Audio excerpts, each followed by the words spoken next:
Herkese merhaba. Türkiye hükümetleri, Türkiye ve velilere sesleniyorum. Türkiye İstanbul Emniyeti, Türkiye Ankara Emniyeti, Göç Dairesi'ne sesleniyorum. 24 Temmuz'da Alişer Saatov ve Abdullah Orusov Edirne geri gönderme merkezinde kayboldular. Onlar çıktıktan sonra onları bir yere götürdüler ve hala haber alamıyoruz. Lütfen biz biliyoruz Türkiye adaletli bir ülke. O yüzden biz buraya sığındık. Biz de Türkmen aktivistiz. Ben Lala Abdurrahman'ım. Ben de Türk vatandaşıyım. Türkmen vatandaşıyım. Türkmenistan vatandaşıyım. Türk vatandaşıyım. Ve sizden ricamız lütfen araştırın. Bu çocuklar nereye kayboldular? Bunlar sadece insan hakları koruyucuları. Onlar insan hakları aramak için. Onlar insan haklarının sesiydi. Onlarda bir kötülük hiçbir şey yoktu. Ve 3 ay geri gönderme merkezinde hiçbir yerde boşuna tuttular onları. Ve hala haber alamıyoruz. Çocuklar perişan, eşi perişan. Alişer Saat'ın eşine psikolojik desteği ihtiyacı var. Çocukların psikolojik desteği ihtiyacı var. Onlar şimdi ne durumda yani kimse bilemez. Lütfen rica ediyoruz. Türkiye Cumhuriyeti Başkanı Tayyip Erdoğan'a sesleniyoruz. Lütfen bir araştırın. Lütfen bir emir verin. Herkes araştırılsın. Nereye gittiler bu çocuklar? Nereye kaybettiler? Çünkü Türkmenistan'a götürürlerse onlar orada ölüm bekliyor. İşkence ve ölüm bekliyor. Lütfen sizden rica ediyoruz. Tekrar Türkiye yetkililere, Türkiye hükümeti, Türkiye Emniyet Müdürlüğü İstanbul, Türkiye Emniyet Müdürlüğü Ankara sesleniyorum. Lütfen rica ediyoruz. Soruşturulsun, araştırılsın. Bu çocuklar nereye kayboldular? Çünkü biz size güveniyoruz. Biz bu kaç gündür yani sesleniyoruz. Kimse bizi duyan yok. Belki şimdi siz bizi duyarsınız. Yani en az da çocuklara acıyın. Yani eşlerinize acıyın. Ve uluslararası sesleniyorum. Lütfen hak hukukçuları koruyucu, insan hakları koruyucular sesleniyorum. Lütfen bize yardımcı olun. Bu gençlere bir şey olmadan, başına bir şey gelmeden bulun. Lütfen rica ediyoruz. Ben eklemek istiyorum. Abdullah Orusov'un ailesi Türkmenistan'da, eşi ve çocuğu da Türkmenistan'da. Onlar da Abdullah Orusov'un akıbetiyle ilgili hiçbir bilgi alamıyorlar.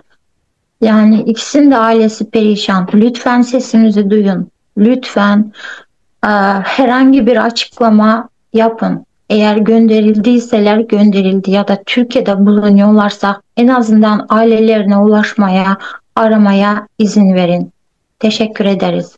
Aynı zamanda uluslararası insan hakları kuruluşlarına da sesimizi duyurmak istiyoruz. Arkadaşlarımızın akıbetlerini bilmek istiyoruz. Şu an maalesef ki hiçbir bilgiye ulaşamıyoruz. Nerede olduğunu bilmiyoruz. Hayatından endişe ediyoruz. Lütfen sesimizi duyun ve destek olun bize. Ben Türkmenistan aktivistim Zarina Ahçamova.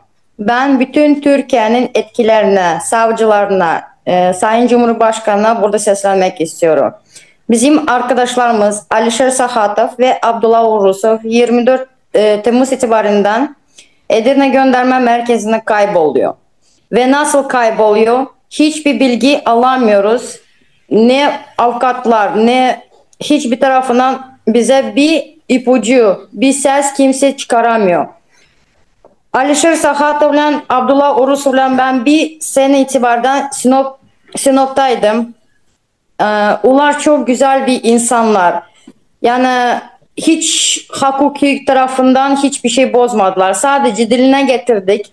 Yani aynı şekilde yani Abdullah, Alişer, başka aktivistler gibi sosyal medyalarda, YouTube'da, TikTok'larda Türkmenistan'ın yaşadığı sıkıntıları dile getirmeye çalıştık ve daha hale getirmeye çalışıyoruz.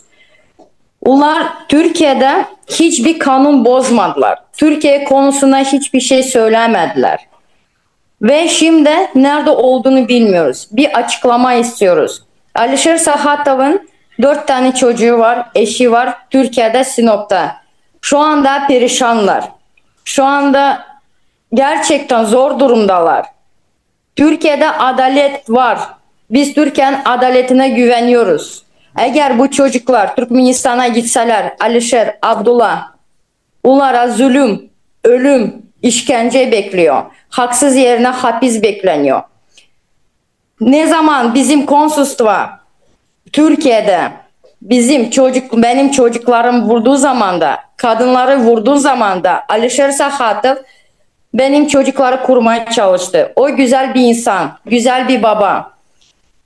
Abdullah için ben de aynı şekilde söylemek istiyorum. Biz sene itibaren bir aynı evde oturduk. Ve güzel, benim evlatlarıma güzel bir davranış oldu. Hiçbir zaman dövmedi, etmedi, kırmadı kalplerini. Açıkça söylemek istiyorum.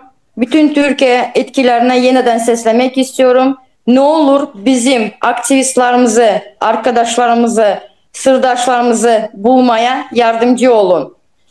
Eğer yeniden söylüyorum, Türkmenistan'a gönderilirseler, Türkmenistan'da ölüm, zulüm, işkence ve haksız yerine hapis.